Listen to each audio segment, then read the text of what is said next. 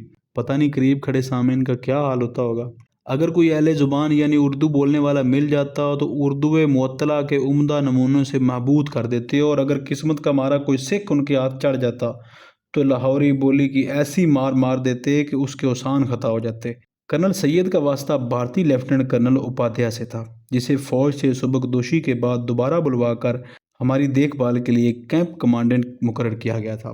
Colonel Upadhyay گرم اور سرد کی پالیسی پر عمل پیرا تھا، یعنی جب غصے کی لہر آتی تو یوں لگتا کہ ہر چیز بہا کر لے جائے گی، لیکن بعد مخالف کے چند جونکوں سے ہی فروغ ہو جاتی اور وہ ہندوانہ چاپلوسی پر اتر آتا۔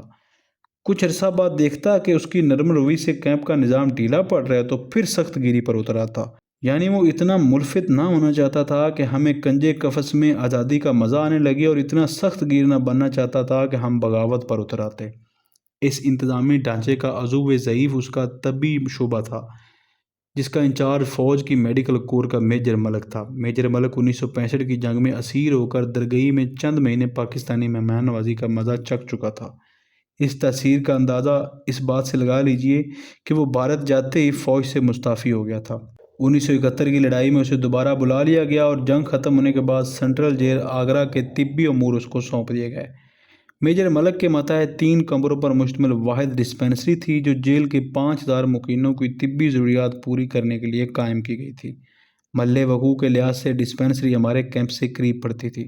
دوسرے کیمپوں میں پاکستانی ڈاکٹر طبی رپورٹ لیتے تھے، ان بیچاروں کے ہاتھ میں سینہ بین یعنی اسٹیتھوسکوپ کے سوا کچھ نہ تھا۔ وہ فوری توجہ طلب مریضوں کو ڈسپنسری بھیج دیتے، جہاں ایک گونا بے خودی میں ڈوبا ہوا میجر ملک کسی کو مکسچر اور کسی کو ڈانٹ ٹبڑ پلا کر چلتا کرتا۔ میجر ملک اپنا اکثر وقت جیل سے باہر اپنی سوشل مصروفیات میں گزارتا اور صرف گھنٹے 2 گھنٹے کے لیے ڈسپنسری میں آ کر سستا لیتا۔ میجر ملک ہمارے ڈاکٹروں کی طرح بے بس نہ تھا، وہ دراصل وسیع اختیارات رکھتا تھا۔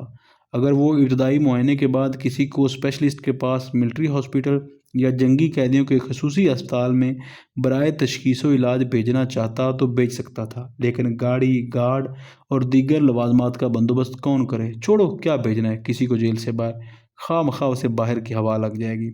اسی میجر کے رحم و کرم پر کچھ ایسے زخم اور بیمار بھی تھے جو ہمارے کیمپ کی باڑ کے پار ایک بیرک میں پڑے گل رہے تھے۔ ان میں سے کچھ وہ تھے جو 1971 کی جنگ میں زخمی ہوئے تھے، اور کچھ وہ جو اسیری میں مختلف عارضوں میں مبتلا ہوئے۔ ان سب کی حالت ناگفتہ بات تھی۔ وہ ساری رات کراتے اور نیم بے ہوشی کے عالم میں پانی کے گھونٹ کو ترستے رہتے۔ بعض تو جنونی کیفیت میں شدت درد سے دیواروں کو ٹکریں مارتے، لیکن ان کا کوئی مسیحا نہ تھا۔ ان کی طرف دن کو کوئی توجہ نہ دیتا، رات کو ان کی کون سنتا۔ ہم اپنے ہم وطنوں کی دردناک چیخیں سن سکتے تھے، لیکن ان کے لیے منہ میں پانی کا گھونٹ نہ ڈال سکتے تھے۔ ہائے اسیری، تو کتنی بڑی لعنت ہے! اپنے ڈاکٹر کچھ نہیں کر سکتے تھے، بھارتی ڈاکٹر کچھ کرنا نہیں چاہتے تھے۔ اس بے بسی کے عالم میں ان زخمیوں اور بیماروں میں سے چند فوت ہو گئے، اور کئی مستقل طور پر معذور اور پاگل ہو گئے۔ جو سخت جان واقع ہوئے وہ بعد میں زخمیوں میں پاکستان چلے آئے۔ کتنے خوش قسمت تھے وہ! گویا یہ تھی ہماری نئی دنیا، اور اس کی فضا میں ہمیں تقریباً 2 سال رہنا پڑا۔ ان طویل سالوں میں ہم پر کیا بیتی اس کا ذکر آگے آئے گا۔ آئیے فی الحال اس کیمپ کے پرانے مکینے سے تو مل لیجیے۔